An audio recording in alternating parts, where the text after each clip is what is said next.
Breaking news, Japan nakatakda na magpadala ng mga missiles sa isla na kung saan malapit sa Taiwan. Mga missiles na may kakayanan na sumalubong ng mga rockets missiles na nagmumula sa ibang bansa. Meron din itong kakayanan na sumalubong ng mga eroplano na nagbabalak ng masama sa naturang isla. Ang Yonaguni ay mas malapit sa Taiwan kaysa sa lupain mismo ng Japan. Bakit kaya ito ginagawa ng Japan? Yan ang ating pag-uusapan sa videong ito. Pero bago ang lahat ay huwag kalimutang mag-subscribe. Samahan mo na rin ng like ang videong ito at i-click ang notification bell. Napakalaki kasing tulong yan para sa aming mga content creators.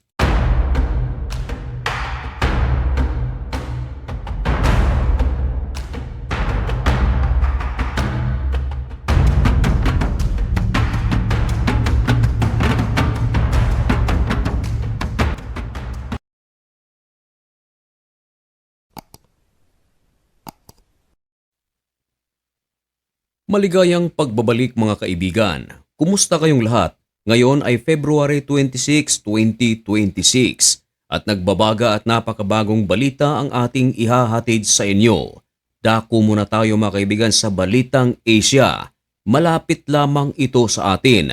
Pag-uusapan natin mga kaibigan ang pinakabagong update sa pagitan ng Japan, ng Taiwan at ng China. Nitong nakaraang buwan marahil ay narinig mo ang napakainit na tensyon sa pagitan ng China at ng Japan. Nag-ugat ang lahat nang magsalita si President Xi Jinping at sinabi nito na kanila ang Taiwan at in any cost, kukunin nila ang Taiwan sapagat ang Taiwan ay bahagi naman ng China.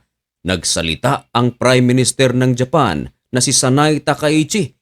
Tahasan itong sinabi na kung kukunin ng China ang Japan, ayon sa Japan ay hindi sila magdadalawang isip na magpadala ng kanilang puwersa at upang kalabanin ang puwersa ng China. Galit na galit ang China sa mga pahayag ng Japan at nagdemand pa na kinakailangang bawiin daw ng Prime Minister ng Japan ang kanyang mga sinabi.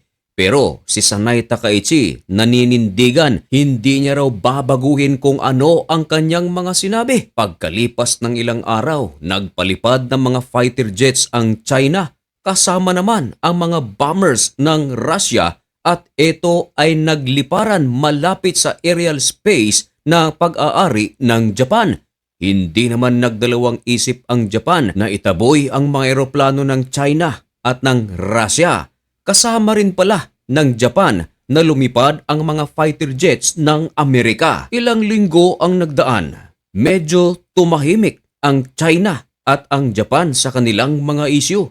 Pero nito lamang nakaraang araw mga kaibigan, muling umingay ang China sapagkat nagalit na naman ito ng ibalita na ang Japan ay magpapadala ng mga missiles sa isla na kung saan malapit sa Taiwan. Ang larawan na inyong nakikita ay isla ng Yonaguni. Napakagandang pagmasdan, berde. Pero sa maliit na islang ito, napakalaki ang papel nito para sa Japan at sa Taiwan. Isla din ito na tila nababahala ang China.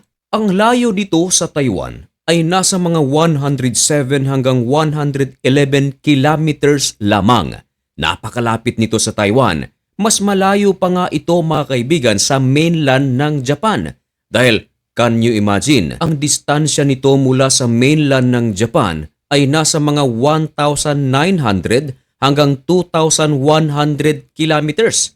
Now, kung ikukumpara nyo mga kaibigan sa Taiwan, 111 kilometers lamang. Ibig sabihin talagang napakalayo nito kung ikukumpara natin sa Taiwan. Pero ito mga kaibigan ay kontrolado ng Japan at hindi lang ito basta-bastang isla sapagkat sa islang ito nakaharap sa Taiwan at kung tatanggalin natin ang Taiwan, nakaharap ito sa China.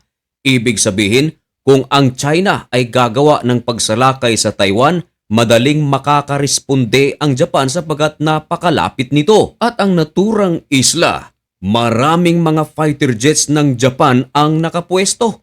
Meron ding mga warships, meron ding submarines at marami pang iba. May radar pa nga ayon sa ulat. Ibig sabihin ay kumpleto ito sa kagamitan at ang islang ito ay nagsisilbing pintuan para sa Japan. Ang ibig sabihin mga kaibigan, kung mawawasak ang islang ito ay madali nang mapapasok ang Japan dahil equipped ito ng mga armas ng pandigma.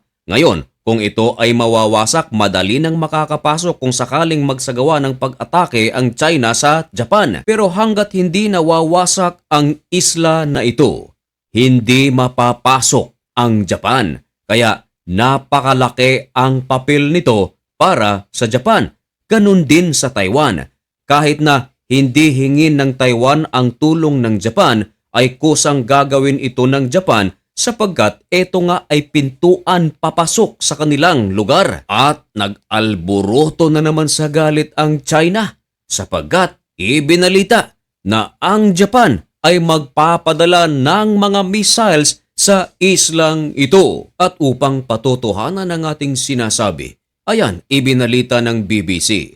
Meron silang headlines na ganito: Japan to deploy missiles on island near Taiwan by 2023. At ito pang isa, ibinalita ng Al Jazeera, ganun din ang sinasabi. At ang uri ng missiles na ipapadala ng Japan ay surface-to-air missile. Meron itong kakayanan na sumalubong ng mga rockets at missile na nagmumula sa ibang bansa, maging fighter jets at mga eroplano ay kaya nitong salubungin. Nagbigay pa ng petsa ang Japan kung kailan ito darating sa Yonaguni Island. Ayon sa Japan, bago matapos ang taong 2030, buwan pa ng Marso ay nakapwesto na ang mga missiles na sinasabi. Nagbigay rin ng paliwanag ang Japan na ang kanilang pagdideploy ng missile sa Yonaguni Island ay walang kinalaman sa kung ano ang naging alitan ng Japan at China nitong nakaraang buwan. Ayon sa Japan, matagal na raw itong plano ng Japan panahon pa ng Prime Minister na si Shinzo Abe taong 2014.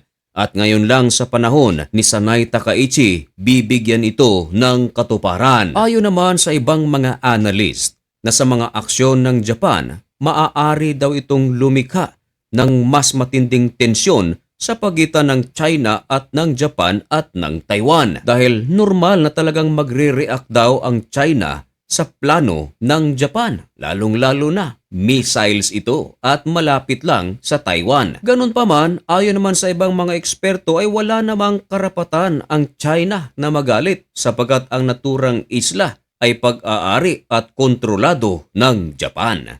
Mga kaibigan, ano ang inyong masasabi tungkol sa balitang ito? Ipaalam ang inyong mga malulupit na komento at opinyon dyan sa comment section. At hanggang dito na lamang muna ang video ito. May God bless you and thank you so much for watching. Goodbye.